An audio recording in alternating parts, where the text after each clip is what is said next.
Hi, my name is Denny and if you want to stand up or move around, so that's fine. It's been a long night. I'm a University of Washington graduate.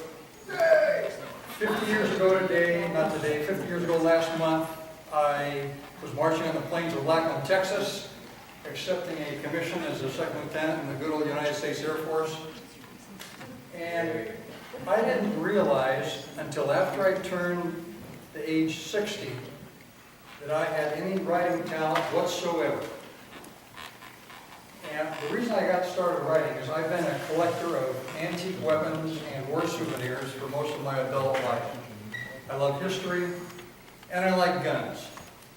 I'm a member of the NRA and I've got a license to carry. And Thank you. I was reading a book. And it was supposed to be around the start of the Civil War, and the main character says, I'm so broke I don't have money for shells for my Colt. Well, they didn't have shells for Colts in the Civil War. And so I put the book down, I said, Lord, I don't know if I can do this or not, but I know guns better than this guy does. And I started typing away. And about a year later, I got finished with my book, and then it took me about another year and a half to get it published. Finally, Avalon Books picked me up. I could write a book about writing a book.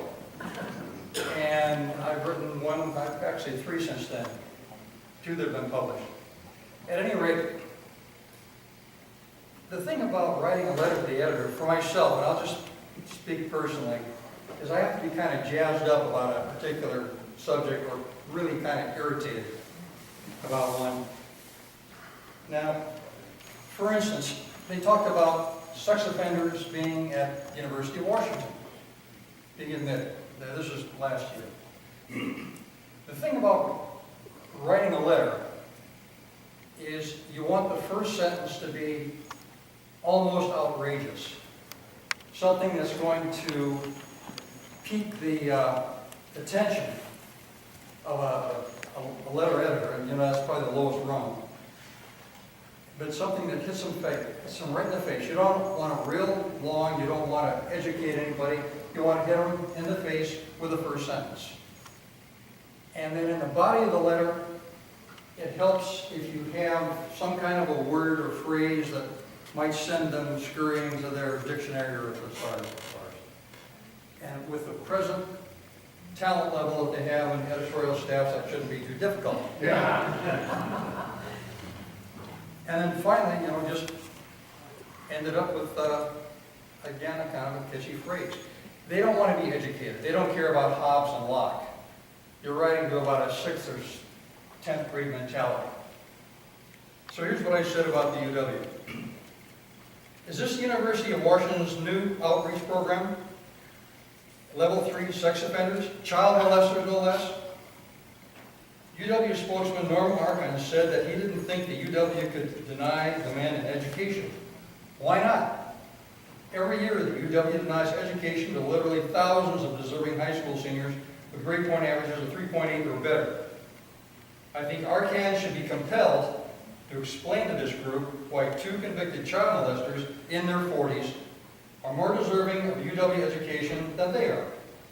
Asinine decisions like this make the UW look ridiculous. As a graduate, I'm embarrassed. And that was in the Seattle Times. Now, it also helps if you, in your letter writing, if you react to an article that is in fact in their paper.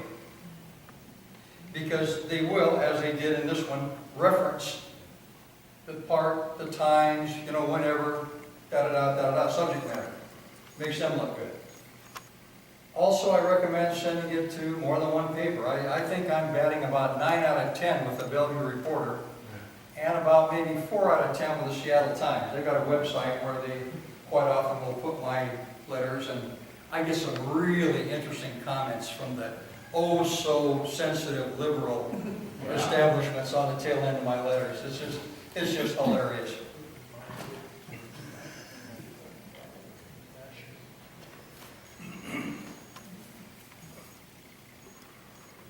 Oh, this is what I was talking to the state senator about. The legislature is in a frenzy to impose more fees and taxes. They can't impose the tolls on 520 fast enough. Yet they totally ignore an area that other states have long ago tapped into for revenue, a gambling tax. Any organization like Indian casinos that can spend $5 million to defeat a slot machine initiative and over $10 million in the last legislative session should be able to afford it. Perhaps I just answered my own question. Could it be that the Indian casinos have immunity since they gave over $200,000 to Governor Gregoire's last campaign? They're getting out of paying tens of millions in taxes. I hope the rest of us who pay taxes remember come election time. Obviously, not enough of us remember.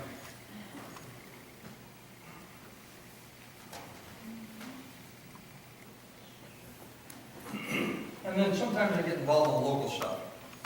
Now there's a Seattle police officer named Steve Pomper who called Mike McGinn and his merry bandits a quaint little socialist cabal. Now you gotta like the guy's style, right? You gotta like it.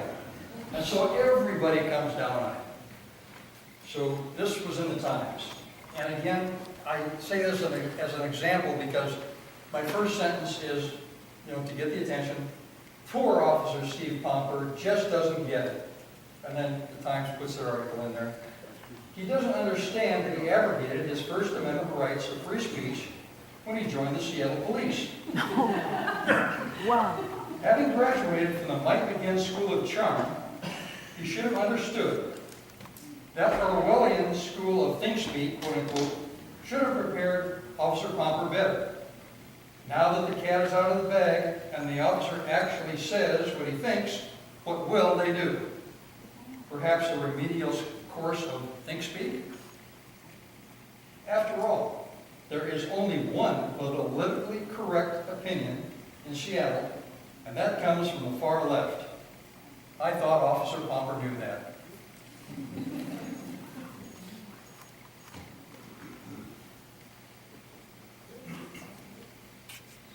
And of course, I like to take political shots. I love it. I cannot deny it. I don't like Obama.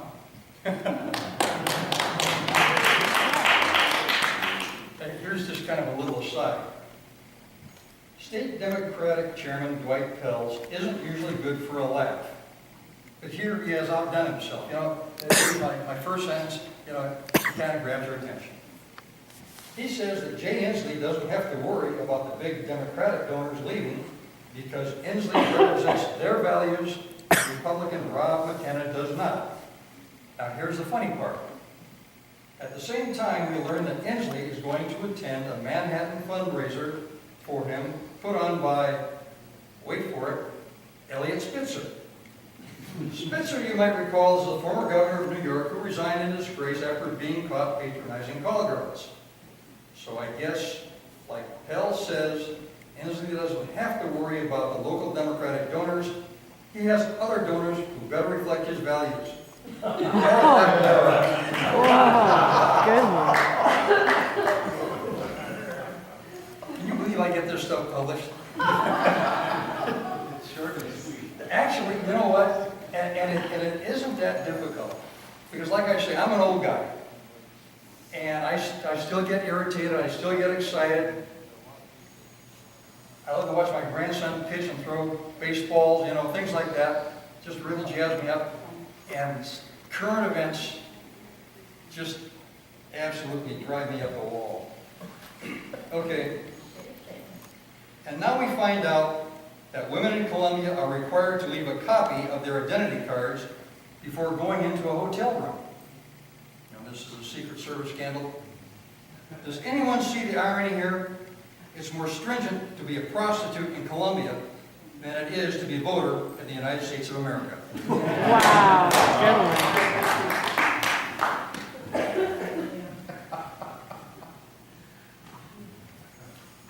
How are we doing here? Yeah, okay, we're good. In theory, the Obama administration is supposed to look out for the welfare of United States citizens. The watchword here is theory. It seems the Obama administration is much more concerned with the rights, quote unquote, of illegal aliens to vote in U.S. election than in protecting the rights of U.S. citizens. Why else would the Department of Justice argue against showing proof of U.S. citizenship to vote in U.S. elections? Could it be that the Democrats assume a voter percentage of around 90% in the illegal voting blocks? Rather than fixing the situation, the Obama administration seems bent on promulgating it. Statistics are quoted where the problem of illegal voting is minuscule. In Colorado, only 141, or Florida, only 207 illegals were found voting. Does anyone remember Rossi versus Gregoire 2004? Gregoire won, quote unquote, by 121 votes after 2 recounts. I wonder how many illegals voted in that election. Don't think this is a small problem and doesn't matter, people, because it does. In a move rife with politics and no sense whatsoever, the Obama administration has seen fit to release over 2,000 illegal aliens on an unsuspecting U.S. population. There's the first sentence again. I mean, 2,000 illegals on the U.S. population? Come on. It's ridiculous. Obama's ridiculous. The strategy, of course, is to make the states, particularly the red ones like Arizona, suffer as much as possible in this manufactured sequester crisis. If things are going too well, then the White House wants to ratchet it up. Don't send a needed aircraft carrier into the Persian Gulf, release prisoners, slow airport lines, and close White House tours. Any dire consequences can be related to the sequester will be considered. It is time for Obama to start acting like a leader. There are some obvious areas he could cut expenses at no pain to the American taxpayers. For openers, he's added over 200,000 federal jobs since occupying the White House. If you cut those in half, we could save $10 billion a year.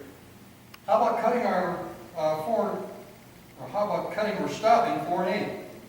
Giving money to a hostile state like Egypt is patently ridiculous. And there's smaller things like having both Obamas in the same Air Force One for the luxury vacations. Maybe we could save enough gas to fuel that aircraft carrier.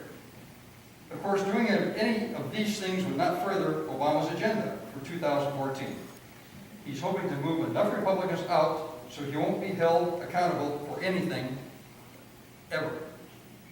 Then we really will see a spending crisis.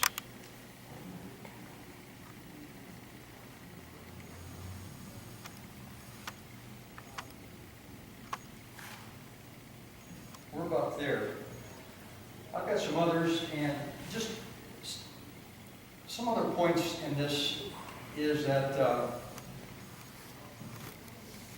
sometimes a shorter sentence you make after a longer sentence, even if it's a one-word sentence, is more effective than a lot of 8, 10-word sentences that people just kind of go, yeah. But if you break it up, you hit it hard, it makes more sense, and the chances are it'll get printed are much better that it will get printed.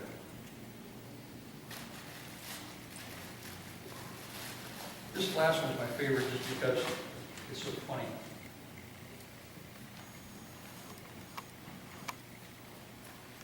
There was this, Obama came out with his spending thing last year, and it's just, the same old stuff. It's the same old bromides. I wonder if President Obama understands the definition of the word insanity. Doing the same thing, but expecting different results. And it's got the newspaper article that it was in. Thursday night, he gave us the same old bromides of tax and spend liberalism. It worked so well before, why not try it again? With just a hint of desperation in his voice, it appears that is exactly what he wants to do. He didn't mention the S word as a stimulus, but it looms large just the same. Instead, he gave us stimulus light. Let's hope 2012 gets here quickly. I don't think the American taxpayer, still slightly in the majority, can afford any more of Obama's recovery. And this lady, it got printed both in the Times and the Bellevue Reporter. And this lady in Bellevue just lambasted me, calling me cruel and greedy and heartless and didn't I understand and blah, blah, blah, blah, blah, blah, blah, went on and on. I wish I'd have kept the letter, but I didn't. But they printed my reply, which just absolutely, I hit like 9 out of 10 with the reporter, and I thought this was one of the ones that definitely was not going to get in there. At the risk of being called quote, greedy, heartless, and cruel, unquote, by another dewy-eyed liberal, like the recent letter writer Linda Anderson, I thought it's relevant to point out a few salient facts. No country in the history of the world has ever taxed itself into prosperity. Most of the alphabet programs of Franklin Roosevelt did nothing to lift the U.S. from the Depression. It was a wartime economy of World War II that pulled us out. Social Security, as originally constituted, was a great idea. The fund was set up as independent and to be paid into by the participants. Lyndon Johnson didn't see it that way. In providing over the divisive Vietnam War and promulgating his great society, quote unquote, he needed money. Lots of money. So like Kreskin, he simply moved the Social Security fund into the general fund so he could spend it. And spend it. Thereby putting later generations at risk of default. Like now. Jimmy Carter, my least favorite president of all time until now, put the capper on it by allowing all immigrants to draw from the fund without contributing one dime to it. Yes, I've seen firsthand the tragedy of job loss, home loss, and esteem loss. Government tax and spend is not the answer. Neither is government going into private business the answer. Can you say Solyndra? For openers, we should make the Chinese quit keeping the end artificially low, thereby stealing millions of U.S. jobs. Then get rid of some of the business regulations, then get rid of the regulators. I don't hate President Obama. In fact, I'm heartened at the way he handles terrorists. Eric Holder notwithstanding. I do disagree with his handling of the economy. He, like Ms. Anderson, has no comprehension of history. Obama has now spent more than every administration from Washington through Bush 1 combined. And he keeps on keeping on. Do we really want to hold Europe up as a shining example of great government? Look at what's happening in Greece and Portugal and Ireland. That whole house of cards could come crashing down on U.S. shores. Keep those rose-colored glasses perched firmly on your nose, though, Ms. Anderson, and keep drinking that Obama Kool-Aid. Hopefully the taste of bitter almonds won't be following soon after.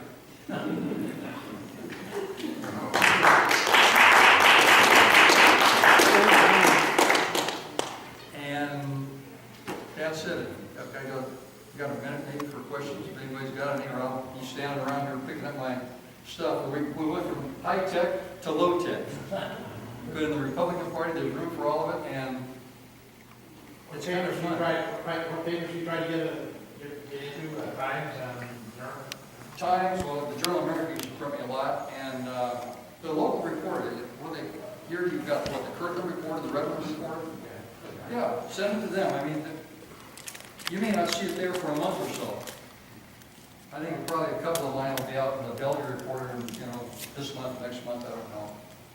Do you try to stay on top of the replies? You read it back through and reply?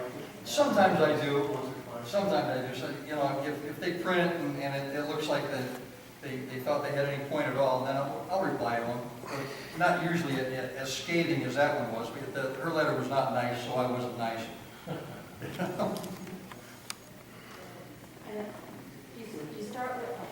you start with a hook, and then you keep your sentences short. Is there an optimal length for your articles and your notice as well? Well, as you can see, like the ones like the Hookers in Columbia, that was like a 3-sentence rejoinder. It just depends. I don't, probably not more than a couple hundred words. Usually around 50 to 75 is what they like, and I make a point in that.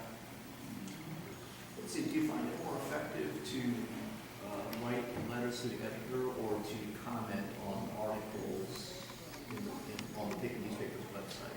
I don't comment on the Beagle articles typically. Okay.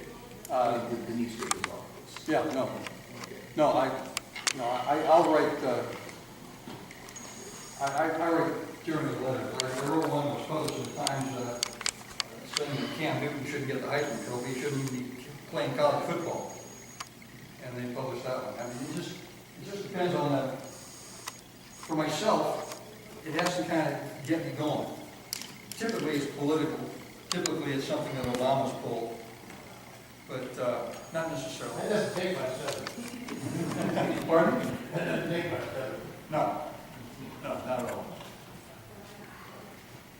Thank you.